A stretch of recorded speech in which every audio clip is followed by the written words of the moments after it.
విద్యార్థులతో ముఖాముఖి కార్యక్రమాల ద్వారా యువతకు చేరువయ్యేందుకు ప్రయత్నిస్తున్నారు టీడీపీ జాతీయ ప్రధాన కార్యదర్శి నారా లోకేష్.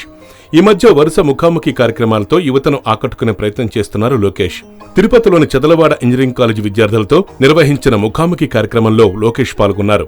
తాజాగా నెల్లూరు యువ చైతన్య యాత్రలో కూడా పాల్గొన్నారాయన. ఏపీలో కోతల్లేని కరెంట్ ఇస్తున్న ప్రభుత్వ పనితనం గురించి విద్యార్థులకు వివరించే ప్రయత్నం చేశారు. ఇదే విషయాన్ని ప్రస్తావిస్తూ సీరియల్స్ చుట్టానికి ఇబ్బంది పడట్లేదుగా, బాలయ్య సినిమాలు చుట్టానికి ఇబ్బంది లేదు కదా, పవన్ కళ్యాణ్ సినిమాలు చుట్టానికి ఇబ్బంది లేదు కదా అంటూ విద్యార్థులతో సరదా వ్యాఖ్యలు చేశారు. లోకేష్ నోట బాలయ్య, పవన్ కళ్యాణ్ల పేర్లు వినగానే అరుపులు, కేరింతలతో విద్యార్థుల నుంచి పెద్ద ఎత్తున హర్షధ్వానాలు వ్యక్తమయ్యాయి. మొత్తానికి సందర్భానుసారంగా జనం చేత చప్పట్లు, ఈలలు కొట్టించడానికి లోకేష్ కూడా తన ప్రసంగాలకు చాలా సీరియస్ గా పదును పెడుతున్నట్టే కనిపిస్తోంది. దీన్ని బట్టి చూస్తుంటే పవన్ కళ్యాణ్ ఇప్పుడు చేస్తున్నటువంటి విమర్శల మీద ఏమాత్రం కూడా తెలుగుదేశం పార్టీ సీరియస్ అవుతున్నట్టు కనిపించట్లేదు.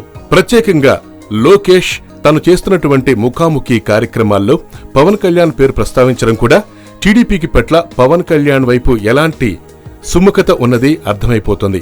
అంటే దీన్ని బట్టి భవిష్యత్తులో జనసేనను మిత్రపక్షంగా తీసుకుని తెలుగుదేశం పార్టీ మళ్లీ ఎన్నికల్లోకి వెళ్లాలని అనుకుంటుందా ఏమో చూడాలి.